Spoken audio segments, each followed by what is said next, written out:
The sailors of Salem sailed 26,000 miles to and from Sumatra. That's across 2 oceans, across the Atlantic Ocean and then the Indian Ocean, just to bring back peppercorn. So peppercorn has a very, very strong link with Salem. And also, I'm led to believe that America's first millionaires were pepper millionaires in Salem. So Salem really plays quite an important part in early American history, as well as in early trading history. They were bringing the peppercorn from the north of Sumatra, so evading the Dutch who tried to control all that area. And it's a fascinating story.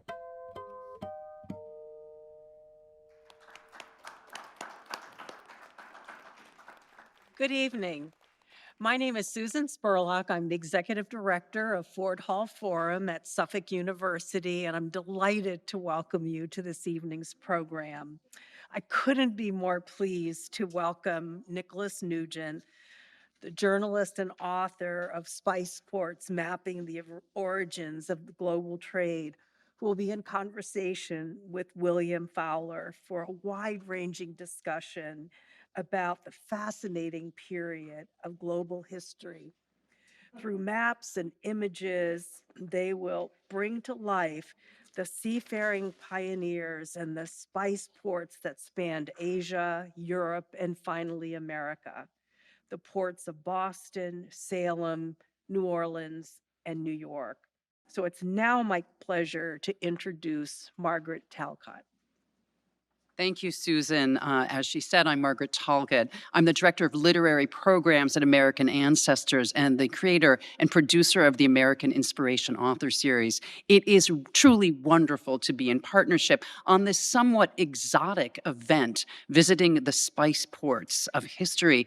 It's equally exotic to be in person in this room at Suffolk University on Tremont Street in Boston, to be with a wonderful little collection of us behind the scenes. So I really want to thank our partners for being with us tonight, and also for all of you online. 1,100 registered for this event. So you are all in for a remarkable treat with what we're going to hear. We at American Ancestors feel a very special bond to tonight's moderator.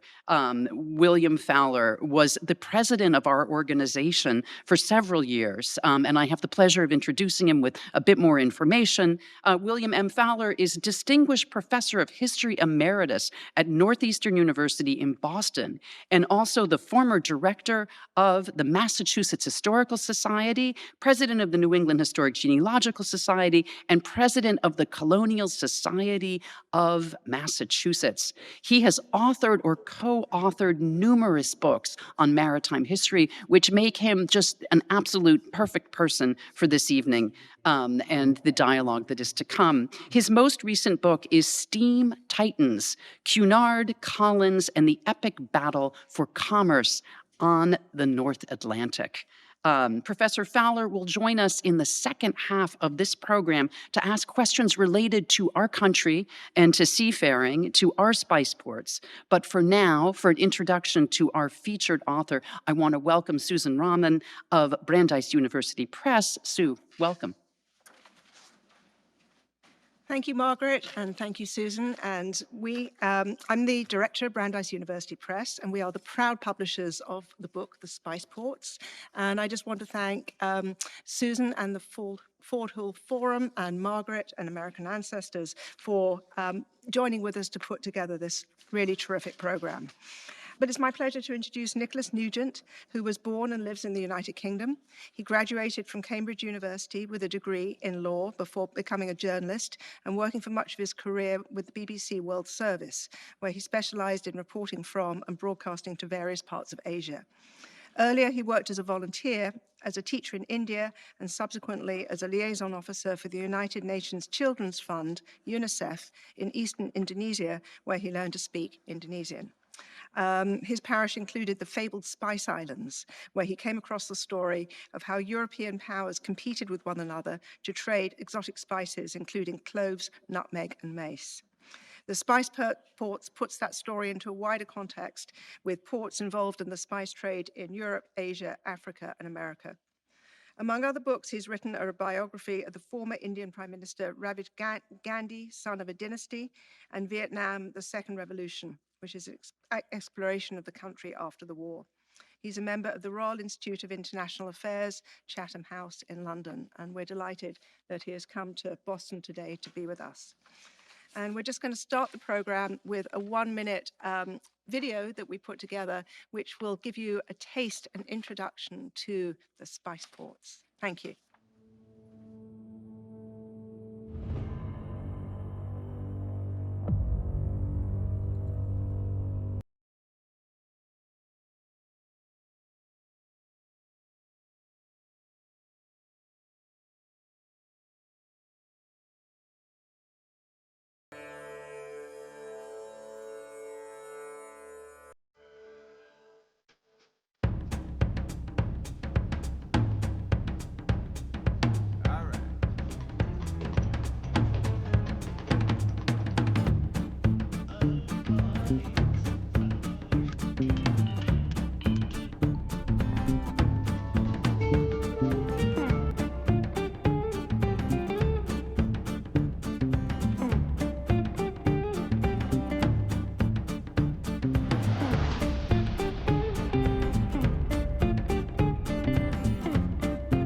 In this first image, you can see a traditional picture of the clove on the left and the nutmeg on the right, the two key spices that lie at the heart of the story I tell in the spice ports.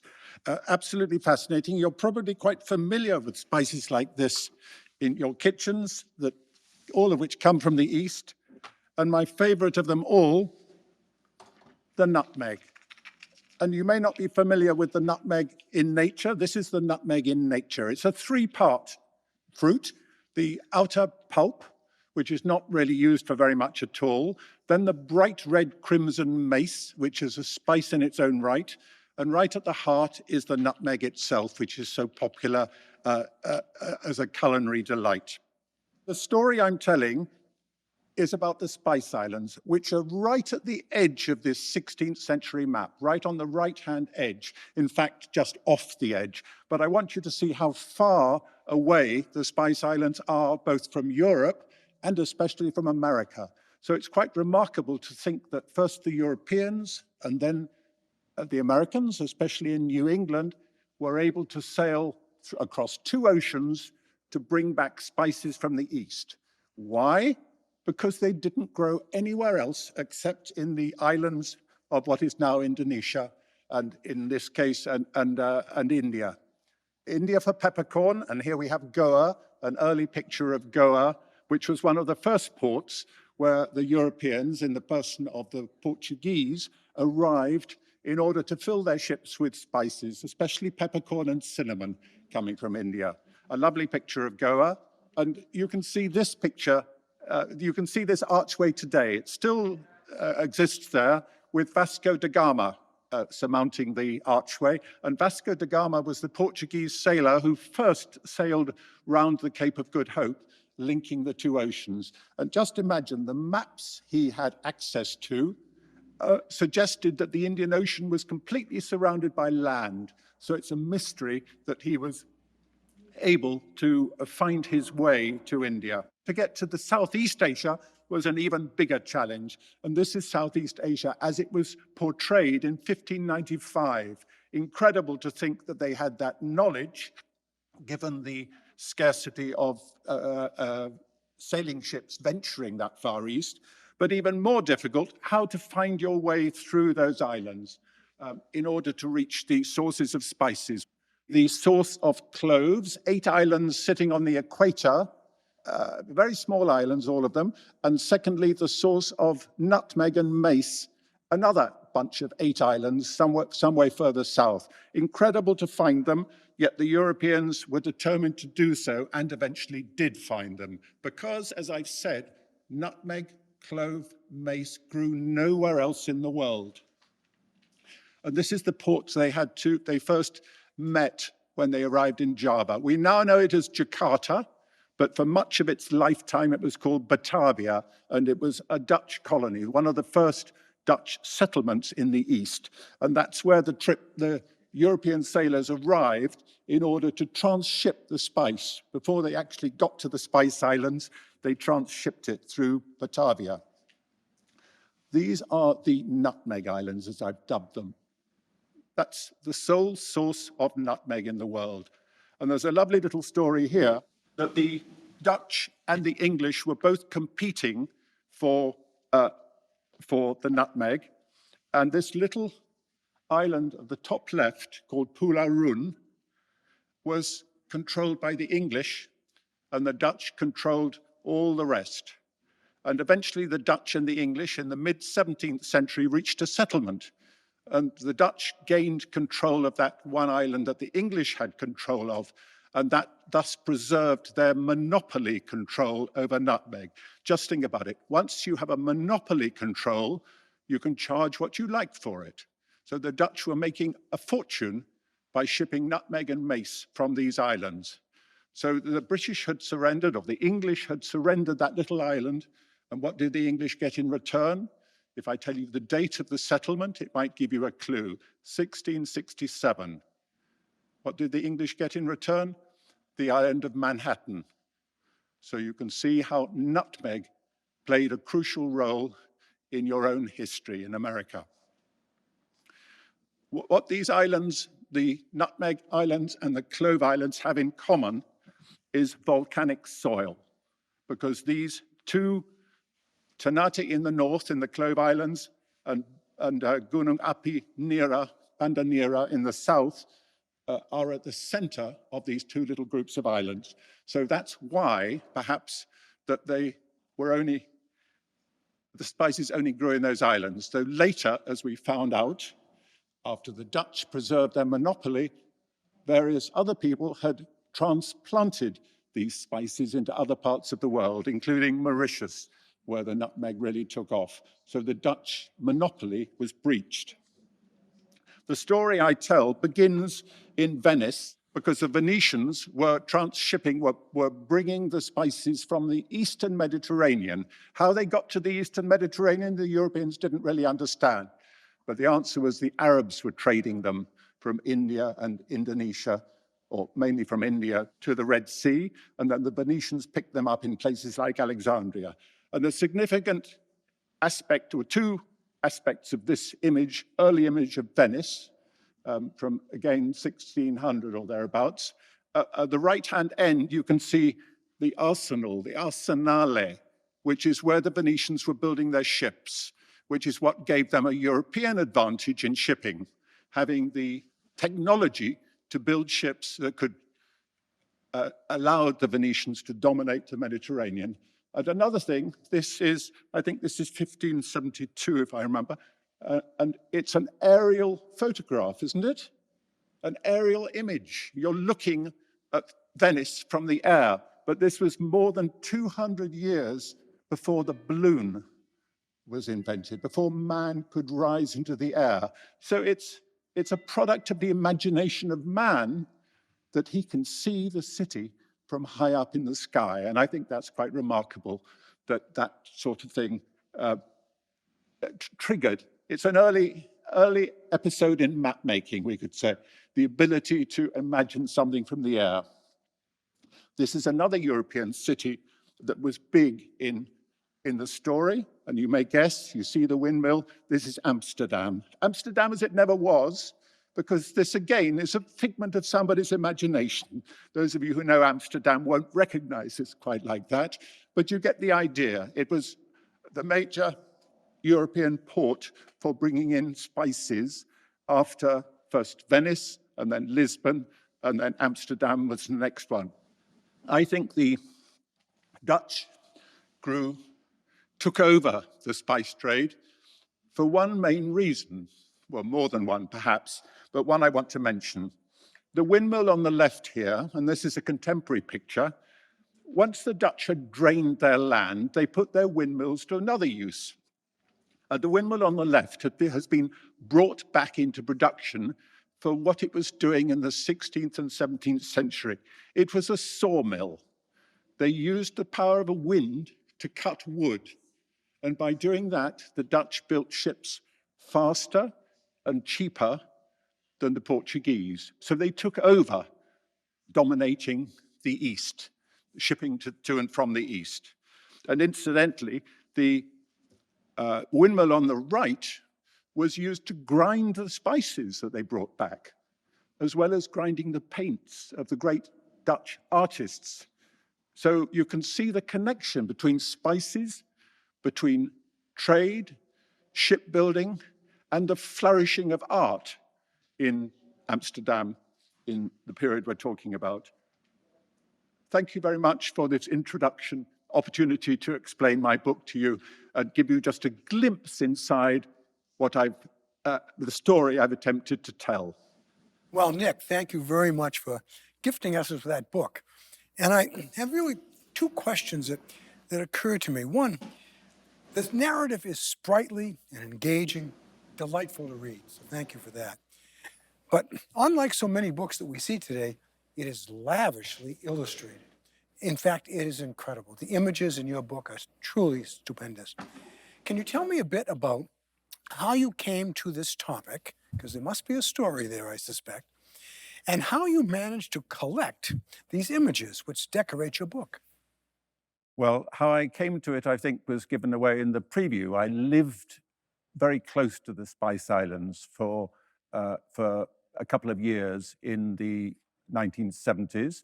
And I had my first visit to the sets of islands I'm talking about, the Banda Islands and the Clove Islands around Ternate in the 70s. So that gave me the idea for the story.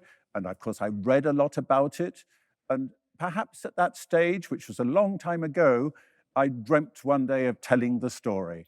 And when I had more time, I started to research it more fully and so that I could tell the story. But I also began a collection of antique maps, as you can see that. And when you collect antique maps, you have to specialize.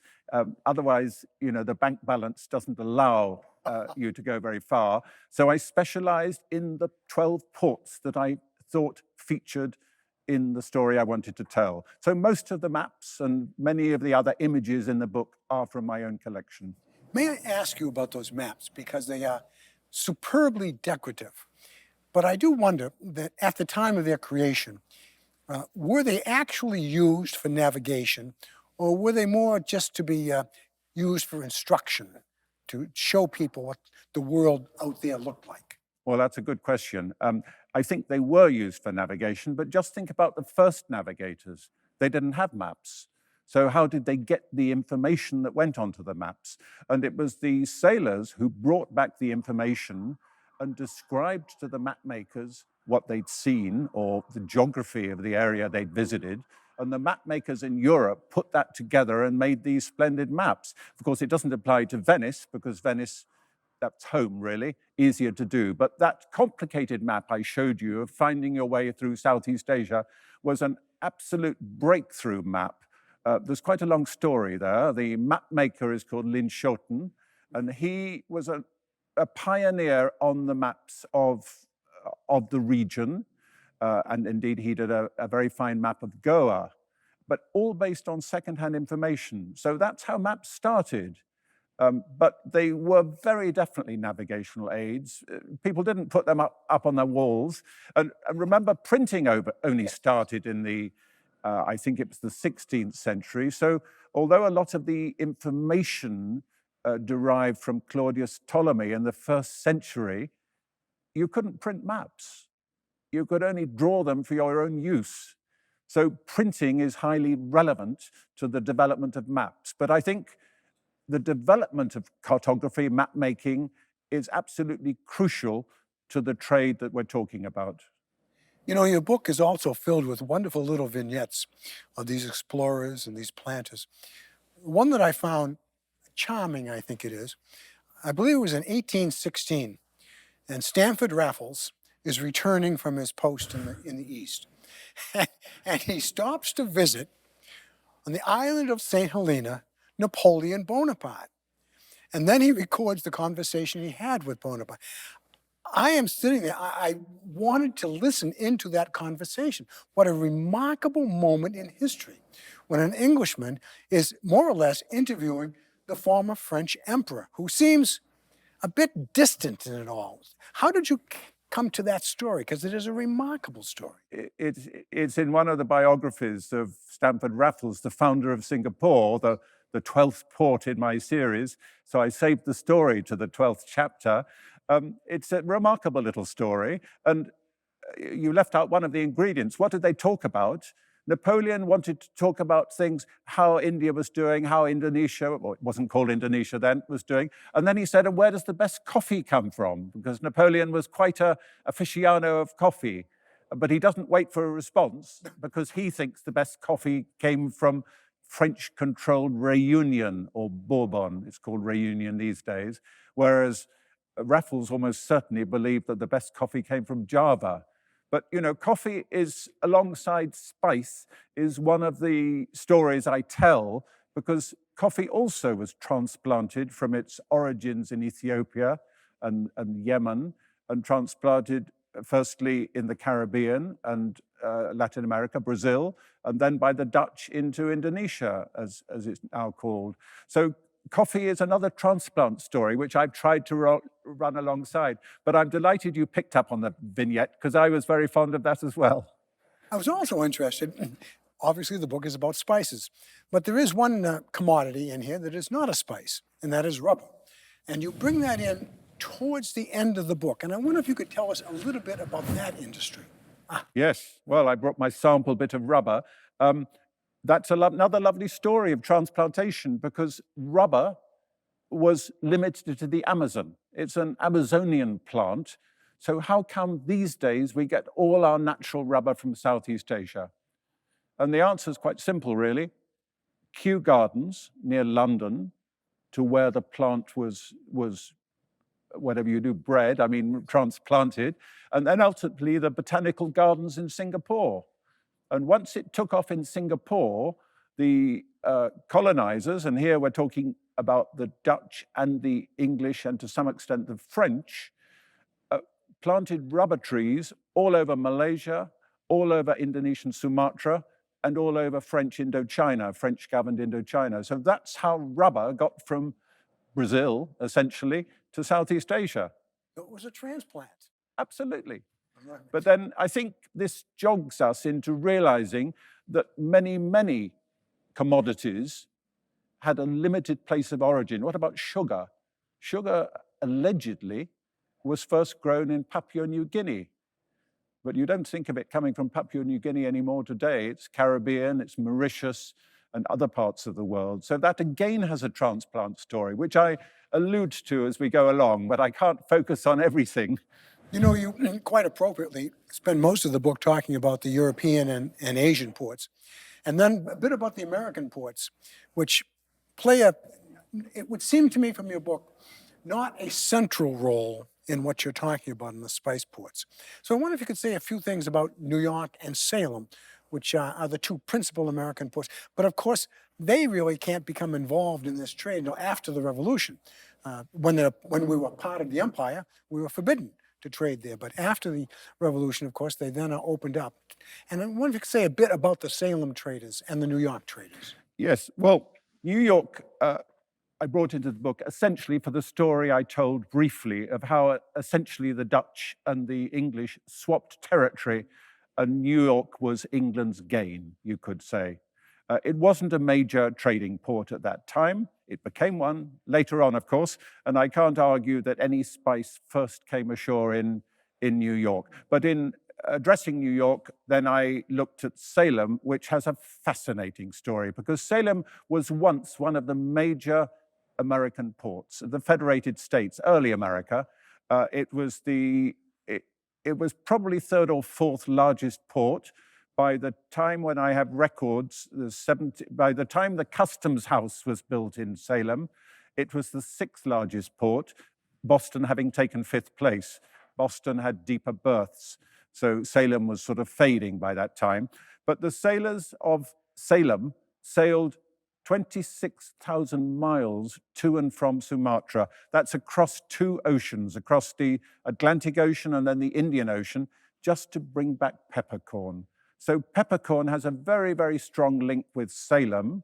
And also, I'm led to believe that America's first millionaires were pepper millionaires in Salem. So Salem really plays quite an important part in early American history, as well as in early trading history. They were bringing the peppercorn from the north of Sumatra, so evading the Dutch who tried to control all that area. And it's a fascinating story. The Salem families that profited from that trade would be mostly the Crown and Shields and the Derbys. Yes. And you can still see the evidence of their life existence there in Salem today. It seems to me there's an old saying in the maritime world, no peace beyond the line. And it strikes me that the world that you're describing there in Asia is a world of almost constant conflict, whereas the nations of Europe might accord them some peace, some treaties, numerous of them. Beyond their line in Asia, peace rarely prevailed. There was always contention, competition, even when they were ostensibly back home in Europe at peace. Is that true? Is it really a contentious part of the world?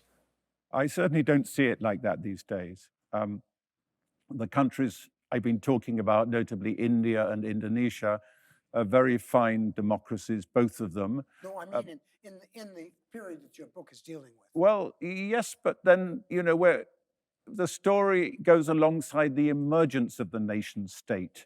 A country like Indonesia of 16,000 islands or so just had little local rulers. There was no unification of this massive archipelago until the Dutch arrived. Now, of course, it's taken off as a modern power. So I think we are seeing nation formation alongside the European exploration. I don't want to argue too much for spices because I'm pointing them as a sort of pioneer reason for international trade and for mapping and for shipbuilding and for technological equipment for sailing. But you could also argue that the trade fed the creation of nation states as we recognize them now, out of relatively localized communities. It's quite a big claim, and I would need to think that one through more, but that's how I see it. The history of trade and the history of nation development went along side by side. Does the rise of nation states in Europe explain why Europe went east and the East didn't come west? Because we're talking about sophisticated civilizations in the East that have technological competence. Aside from the Chinese explorer Zheng He, they seem to have little or no interest to coming around Cape of Good Hope and coming into European waters. I think that's a very good point, and I can't easily explain it, except perhaps to say that Europe must have had some technological advantage. Possibly shipbuilding, but I've mentioned the other things, map making and the technology, the compass and such forth. Is it true that Europeans kicked those things off? People like Galileo and Copernicus, for example, were pioneers in seeing the world as we see it today and understanding the world was round, for example, and we rotate around the sun rather than the other way round, which was the traditional belief. I don't know. Europe, at some stage, capitalized on that advantage, and I think spice trading was a big part of that. But if you're asking me intrinsically why it wasn't Indians who came to the West or Indonesians, I simply don't know. I'm only looking at the history. But you mentioned Zheng Ho, the Chinese admiral of the Chinese treasure ships. So that's a very good example of one Asian nation coming west. They reached Africa. It's alleged they reached America, but I don't believe that. But that was certainly a flaw in your argument if you suggest that the East never came to the West, because with some excursions like that, they did. I noticed that in your book, not only talking about the relationship between the East and the West, what is it that aside from the spices that we bring back from the East, what else did the Europeans bring back? Did they bring back other things other than just the material spices? Well, of course they did. I mean, tea is one of the most famous examples. Tea from China initially. Boston knows all about that. Yes, we do. and coffee indeed.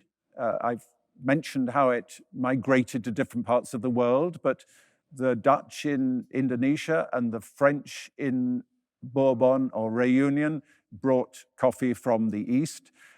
There's cotton that I don't know where it originated, but during the American War of Independence, the cotton coming to the cotton mills of Lancashire in England came from India. India seized on the opportunity when cotton was not readily available to Europe from America. So cotton was big. Of course, don't forget that the English East India Company, in order to buy the tea that they brought to Europe and America, they were trading opium into China. So look at what you might think of as the negative side. Trading has two sides to it, and you have to trade something. And the English realized that the Chinese were game for a bit of opium, and that's how they managed to afford to bring lots of tea. I mean, masses of tea, as you know. So trade's a two-way business. In one of the quotes in your book, you quote Stanford Raffles as saying, and I'm paraphrasing here, we came for trade and commerce, and not for anything else, really. We came for trade and commerce. Well, of course, there's a point in the history of these two parts of the world where that changes, where the trade and commerce becomes tangled up with imperialism, with the occupation of land. Where is that transition point where the Europeans moved from simply being, as Raffles apparently was, satisfied with trade, with commerce, to being insistent upon actually seizing land? I wish I could answer that question. I mean, it puzzles me as well. I mentioned the Salem traders. They had no interest in taking control of land. That's what makes them distinctive, different from the Europeans. Whereas the Europeans were there to make profit. I guess the Salem sailors were as well. But they decided the way to make their profit was to take control of the land, decide what was planted and when, and what had a market in distant places in Europe. So I don't know, is it an inevitable consequence of capitalism that once you find a commodity to trade with which you can make money, that then you have to control the source to a greater degree, and the people whose land it is that is producing those goods? I simply don't know. But you're right in making that connection between early trade and imperialism, basically, colonization. When did it begin? When did it end? Was it right? Was it wrong? I mean, it's quite hard, all those questions. I'm just trying to record the facts as they occurred without taking any moral judgment. But a lot of nasty things went on in the spice trade and indeed in other trades. It is interesting to me that, following what you just said, that we move from a period of trade, commerce for the spices, to an imperialism, to a period of imperialism. And then from there, we move into revolution. And it seems a natural, perhaps an unnatural progression. We go from business to occupying land, and then when the native peoples, the inhabitants of those lands, mostly, frankly, in the late 19th and 20th, and even in the 21st century, revolt against European expansion and European imperialism. Is that a fair statement? Are there really three stages? Commerce, imperialism, and then I don't know quite what to call the third stage. Democracy?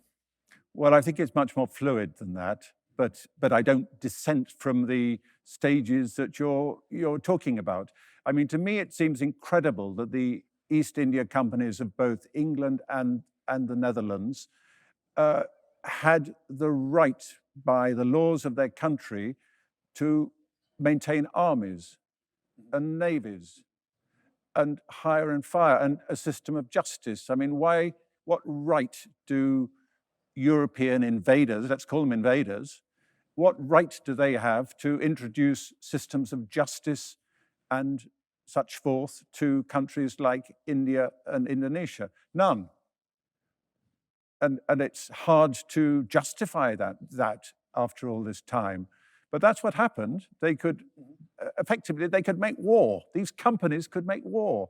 So that makes the whole business look rather grim, doesn't it? I find the companies fascinating.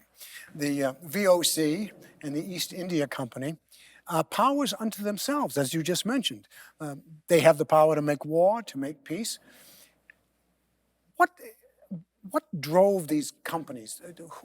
Were they competitive with one another, or did they, once they were in Asia, did they have agreements? Did they have a side deal? Or were they constantly, with the VOC and the East India Company, constantly antagonistic towards one another? Well, for much of the time, the answer is yes, especially when monopoly was involved.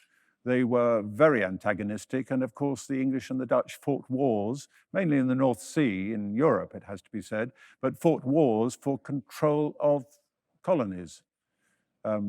New York changed hands relatively peacefully, but that was another example of a colonial rivalry for control of territory.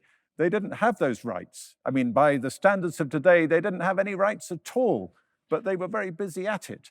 But you ask if there were accords as well, and the 1667 Treaty of Breda was a famous accord between the English and the Dutch to resolve differences and keep hold of the territory they'd got at the time. So those deals were there. And of course, later, the English and the Dutch would probably regard themselves as great allies in other areas of the world. But there are both sides to it. The desperate rivalry, not just between the countries, but between the companies. The arrogance of the European powers is something that impresses me as well. You mentioned dividing the Treaty of Breda. Of course, in 1490s, Spain and Portugal divided the world in half. And you take the East, I take the West. And it's remarkable that the meeting in the European capitals, of course, I don't think they ever met in Jakarta, did they, or Bombay. They always met in Europe and divided up the world. It's a level of arrogance. I suppose we might see it in some places today, but I hope not. Any comment about that? Did they ever have any compunctions about that? Well, you're absolutely right. The only difference between that and the trading companies was that it was the Pope, rather than the head of state, who divided the world. Spain and Portugal came and said, let's do a deal, and it was presided over by the Pope. You have this half, you have the other country has the other half. Extraordinary. Arrogance is absolutely the right word, because there was no concern whatsoever for the inhabitants of those nations. It was all about the Catholic Church dividing the world between two dominant Catholic nations. And how did that work out? It's also interesting, I point out from American history, that the British East India Company has a pivotal role in causing the American Revolution. It was the shipment of tea under special circumstances to the American ports, Boston in particular, that prompted Americans to dump the tea into the harbor and protest against the East India Company. So it kind of prevails here in the rule of these vast companies. One part of the world seems to be missing from your book, and I am curious. This is not a criticism, it's just a question. The Pacific. We have Magellan. Okay, I grant you, Magellan sails across it, but he doesn't stop or he goes to the Philippines. What is it about the Pacific that seems not, in this period of time, not to be engaged in this European rivalry, in this contest over spices? Well, I would point out that in the discovery by Europe of the Spice Islands, let me get this right, the Portuguese and the Dutch came across the Indian Ocean, but the Spanish and the English first came across the Pacific. Francis Drake was the first Briton to arrive at the Clove Islands in the northern Moluccas. So they did come both ways. But of course, if you measure the distance from Europe, it is rather closer to come across the Indian Ocean. That's the slightly quicker route than across the Pacific. And at the time we're talking about, you know, the route through what we now know as the Magellan Straits was barely tested, and it was a great deal further. So naturally, the countries found it easier to trade in that one direction. But another point was that nobody quite knew where this famous line drawn by the Pope between Spain and Portugal actually came on the other side of the world. It was somewhere around the Spice Islands, but the Spanish and the Portuguese competed because they said, no, that's ours. But nobody had the technology or the maps to be able to work out precisely where that line came. So that's why the Spanish and the Portuguese clashed in Southeast Asia, because even the agreement they'd made, Pope-sponsored agreement didn't settle the issue between them. Your book is filled with wonderful stories and wonderful characters. Do you have a favorite character? Of all of the men and women that you discuss and explain, is there one that stands out to you? Well, two or three come to mind. Galileo is a very important figure in the story. He comes right at the beginning of the story. But I think I'd probably go for two, I'm allowed two, am I hope? Two Dutchmen. And one is my favorite map maker of all time, Jan Huygen van Linschoten, whose map I showed you there briefly, but there are several more maps. And he's the one that showed he worked for the Portuguese in Goa, so he got intelligence. He was an industrial spy, you could argue. And when he came back to the Netherlands, he shared the expertise that he'd learnt in Goa, not only about Goa, but the further east as well, and made these remarkable maps. So Linschoten is my number one hero, certainly in the map-making agenda. And I think if we go rather deeper into the story, I'd also want to mention Edward Dekker, who's known as Multatuli, who wrote this remarkable book that led to the beginning of the end of colonization of Indonesia. That's quite a big claim, but he's a bigger hero in the Netherlands today than Jan Pietersen Koen, who actually founded Jakarta. So I think a literary figure there deserves to be mentioned amongst my favorites. Is that enough? I mentioned three people there. I'm sure you could go on and on. The book is filled with characters and filled with stories. And I wish I could ask more questions. I'm particularly interested in shipbuilding and technology, but perhaps we can leave that for your next book. But in any case, thank you very much for joining us. Thank you very much. Pleasure. Thank you. It's been a pleasure. Thank you very much, Bill. So we mentioned that we had quite a number of questions from the audience. We have a robust Zoom audience with us tonight. And I'm going to start off with a couple of questions that we received in advance, and then questions have been coming in during the talk. So one of the questions is, my grandfather and his father listed spice importer on the census for occupation. What would that have entailed? Well, if we're talking about spices from the East, I must qualify it. It would be one of the spices I've been talking about, one or more, I should say. And the spices that I know came ashore in New England were peppercorn, principally, through Salem, also nutmeg and cinnamon. There may be more, but those are the ones I'm familiar with. But of course, spices come from other parts of the world, so I'm not claiming that it would only have been those. He might have been bringing in different sorts of spices from other places. And then there's another question about the evolution of seagoing shipbuilding. That's the question. Well, I've tried to cover this in the story, and I've emphasized how Venice was ahead of the game in European terms, but they didn't have a monopoly on it. And then the Portuguese built ships that were better at going against the wind. I mean, remember, when you sail down from Europe through the Atlantic and then round the Cape, you have to be able to cope with following wind or wind straight ahead of you. And the Portuguese seemed to build ships that could better do that. And then thirdly, I also mentioned that the Dutch were skilled at building ships fast and cheap, simply because they harnessed wind power to do it. So I'm not giving them the exclusive rights on that, but I see that as a sort of pathway in shipbuilding in the early days of spice trading. Now, Nick, I notice that you have a little black bag on the side of right below your chair. Yes. You want to know what's in it? I'd like to know what's in it, actually. Well, you've seen a few things from it already, but are you wanting to know what spices dominate today? Could be behind your question? That could be behind my question. All right. Well, if I were to ask you, what's the major use of clothes today?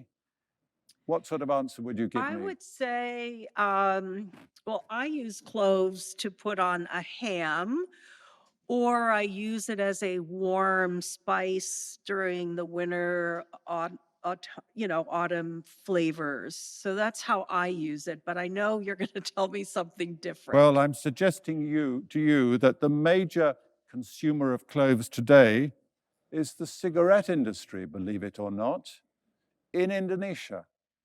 And I think you've already sniffed these. Bill, have a sniff of that and tell me what. Cloves. Cloves, yes. Is that a clove cigarette? There's tobacco in there as well. There's tobacco in there as well, but the clove smell, aroma predominates. Yes, it's an ordinary cigarette made of tobacco and cloves, and these are very popular in Indonesia. Indonesia, the country that gave the world cloves, now cannot produce enough to meet its own demand. So they're importing from Zanzibar. Isn't that incredible? So this is a fantastic use of the clove today that you were probably not aware of before. I was not. Now, do you have Then- anything else? Then I in suppose you that? want to know where nutmeg's used today. Do you use nutmeg at home? I do. I do use nutmeg. What for, if I may ask you? Pies and cakes. Sometimes I use it for cream sauces. All right. So what's the major use of nutmeg today, would you think? Have you any guesses? So, no. Well, I'm going to surprise you with a My suggestion. Okay. I can't prove it, it's a suggestion. I think the Coca-Cola company is the major user of nutmeg today, because although they won't confirm it, and we have asked, it is understood that nutmeg is a crucial ingredient of Coca-Cola, perhaps the most widely drunk drink in the world, if I'm not mistaken, certainly in America. And there's your nutmeg dose. I'd be very interested to have the company confirm it, but I suspect that that's the major use of nutmeg in the world today. Oh my goodness. Well, I think we all learned something. So I'd like to invite Margaret Talcott up to the podium. Margaret, I think, has some questions from our Zoom audience. Yes. I have been monitoring the chat, and I just wanted to deliver on our promise of answering a few live questions. So coming forward with one, how did the Ottoman Turks impact the spice trade? Was their attempt to cut off supply routes part of the spice war? Well, my understanding of the history is that I don't think the Venetians and the Ottomans were fighting for control of the spice trade, because that's what we're talking about, really. The Ottomans came and took over control of the Eastern Mediterranean. So you could say it was about control of the spice trade. But by the time the Ottomans arrived in what we now know as Turkey, and took over control of Istanbul in particular, Venice had lost its advantage in the spice trade because Vasco da Gama had been round the Cape and the spices were coming by that route to Portugal. So I wouldn't see it was important in European history, European trading history, the conflict between the Venetians and the Ottomans, but I don't see that as absolutely critical to the spice trade. Okay, let's keep moving on here. What did the ships carry on their outbound journey to trade for spices? If you could give us a sense of what was in the hold of these boats as they went around the world. That's a very good question, and I think it changed over time. Probably in the early days, it was to some extent cloth, but perhaps mostly silver, especially if there'd been some trading with South America at the time. So without knowing in detail, I have reported in the book what Vasco da Gama was carrying when he arrived in southern India, and it's all rather unimportant stuff, and indeed it didn't impress those that he tried to trade with. But cloth was always part of it. Then there would have been other ingredients, and I don't, in a way, by the time the East India companies were at it, it was probably currency of some sort. So whether it be silver or coins, because certain coins like the Venetian ducat became quite important in trade. So it's changed over time, and I can't tell you sort of specifically what Okay. it was on any particular moment, but of course, something had to go the other way. I've talked about opium going into China to pay for the tea, and yes, as I say, it changed over time. In the book where I have that information, I pointed out. Okay, fantastic.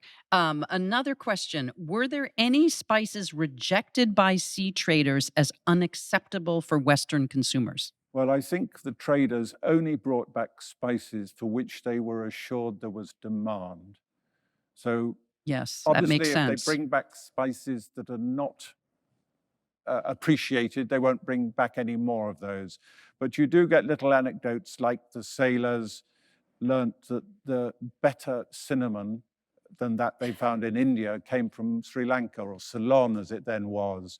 So clearly it was market driven, but given that the reaction, the feedback, if you like, from Europe could take months to reach the traders, I guess there were some hit and misses. There were some misses before the hits. Yes, But the that would make spices sense. I've talked about, clearly all were hits. They took off. They took off. Yes. But I think cinnamon from India didn't take off, Mhm. but cinnamon from Ceylon did take off. So it was a superior quality. That's a good example of one, I think it's called cassis, the Indian cinnamon. Yes. That didn't take off nearly as fast as the other ones I've talked about. Okay. And a last question before we have you do a reading. Can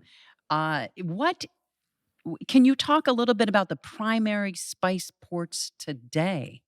How are these spices getting around now? This is a question from the audience. What is the primary American spice port today? Well, I simply don't know the answer to that. Okay. But for this reason, you don't any longer associate a port with one commodity. Mm-hmm. I mean, in long years ago, and I would think at least a century ago, ports became tied up with, brought in many, many different commodities. So you didn't fill a ship with cloves as you did in the age we're talking about. And I think that's a very good cue into the reading I want to give you, because Salem was very much associated with not just one commodity, but one spice, peppercorn. Salem grew rich on peppercorn. And part of this reading is that, shall I kick off with that? Yes, please go right ahead. No port in America has ever dominated the trade in a single foreign commodity or in a single part of the world so thoroughly as Salem did in pepper from Sumatra in the first 50 years of the Republic. Now that's quite a claim, really. And also, Salem was providing 1/10 of the tariff revenue in the early days of the Republic. So here you have one spice and one port contributing enormous wealth, not only to the traders, but to the nation itself. So I'll read just a little bit more about Salem, if I may. Salem historian James Duncan Phillips attributes Salem's rise to its having a greater number of intelligent, courageous, industrious people at that period than any other town in America. These men believed they had the best ships in the world, and they were largely right. They could sail faster and closer to the wind than any ship then built. Then a little bit more. Salem is better known, of course, for its trials of the witches there in the 1690s, when 20 men and women were hanged, a notorious case of mass hysteria. Also of note is its novelist, Nathaniel Hawthorne, whose book, The House of the Seven Gables, was based in Salem, and incidentally mentions coffee, which had arrived in Salem by then. And Hawthorne knew much about Salem's maritime tradition, having worked as a young man at the town's customs house, which was built, I think, in 1789, and was bringing in that revenue I mentioned. So he worked at the customs house, and he refers to that experience in the introductory chapter to his most famous novel, The Scarlet Letter. Thank you.